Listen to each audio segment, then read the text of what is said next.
Hello hi అండి. మాఘమాసంలో వచ్చే సప్తమి రోజు రథసప్తమి అంటారు కదా. సూర్య భగవంతుడు పుట్టినరోజు కదండి. సూర్య భగవంతుడికి ఎర్రటి పుష్పాలన్నా, జిల్లేడాకన్నా, చిక్కుడాకులన్నా చాలా ప్రీతి అంట.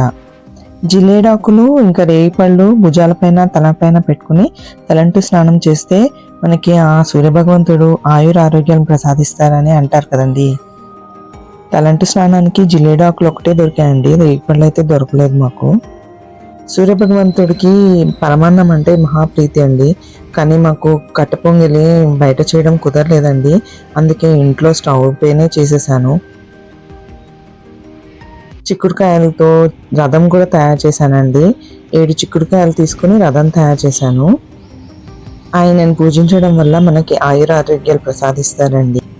మనకి ప్రత్యక్షంగా కనిపించే దైవం ఎవరు అంటే సూర్యభగవంతుడే కదండి. ఆరోగ్యమే మహాభాగ్యం కదా. ఎవరి మీద ఆధారపడకుండా ఆరోగ్యంగా ఉన్నన్నాళ్ళు ఉంటే అదే ఆనందం కదండి. సూర్యభగవంతుడికి ఎదురుగా పీటేసి దాని మీద విఘ్నేశ్వరుడిని, సూర్యభగవంతుడి ప్రతిమను పెట్టి పూజ చేసుకుని దీపారాధన చేసుకున్నా అండి. తర్వాత 7 చిక్కుడాకులు తీసుకుని ఆకుల్లో పరమాన్నంని నైవేద్యంగా సమర్పించానండి. తులసి కోట ముందు చిన్నని రథం అయితే వేసండి. మనకి విటమిన్ డి లోపం అయితే చాలా ఉంటుందండి. ఎందుకంటే మనం ఎండలో ఎక్కువ వెళ్ళకపోవడం వల్ల మనకి విటమిన్ డి లోపం వస్తుంది. అలాంటప్పుడు మనము సూర్యభగవంతుడు పూజించడం వల్ల మనకి విటమిన్ డి లోపం తగ్గి మనకి ఆరోగ్యాలు ప్రసాదిస్తారనమాట.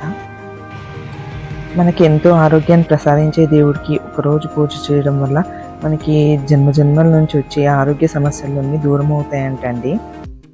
నేను ఇలాగైతే పూజ చేసుకున్నా అండి. మీకు నచ్చితే కనుక ఆ వీడియో ఒక లైక్ చేయండి. థ్యాంక్స్ ఫర్ వాచింగ్ అండి.